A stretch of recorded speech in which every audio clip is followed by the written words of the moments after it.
Everyone thought she was dead. Her family cried for her. Her best friend lit candles every night. Even strangers posted about her online, saying how kind she was. But she wasn't gone.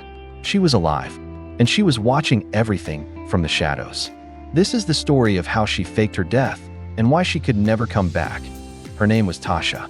She was the type of girl everyone noticed but didn't truly see. She smiled often, helped people, and never asked for anything in return.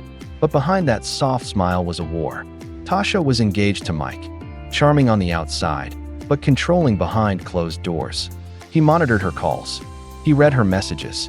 He told her what to wear, where to go, who to talk to. He convinced her that without him, she was nothing. And she believed it for a while. But deep down, something in her screamed to be free. One night, everything changed.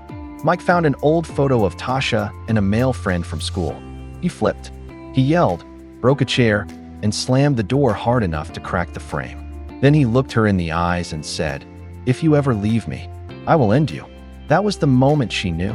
If she wanted to live, she had to disappear. Not run, not hide, disappear. Forever. She started planning quietly. She opened a secret email account. She searched for abandoned cabins, shelters, anything far from the city. Then she prepared her last day. She left her phone near the river, along with her shoes. She even scheduled a voice message to her mother. "I'm sorry. I just can't keep pretending I'm okay." Within hours, news spread. Tasha Daniels, presumed dead after a parent's suicide. Mike cried on TV.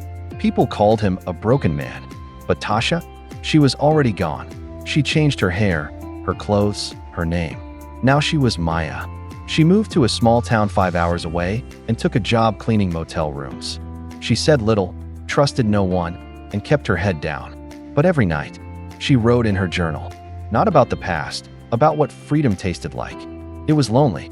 It was scary, but it was hers. She missed her mother. She missed her little brother's laugh. Sometimes she would cry while watching videos she saved on a burner phone. But she didn't regret leaving. Not for a second. Because every time she thought of Mike, she remembered that control, that rage. And she promised herself she would never let fear cage her again. 3 years passed. Then, one rainy afternoon, it happened. A customer walked into the store where she worked. A familiar face. Her best friend from childhood, Laura. Their eyes met. Tasha froze. Lara's eyes widened. She whispered, "Tasha?" Tasha looked away, heart racing. But Laura didn't scream. She didn't expose her. She simply said, "I never believed you were dead. I always hoped you'd come back." They embraced.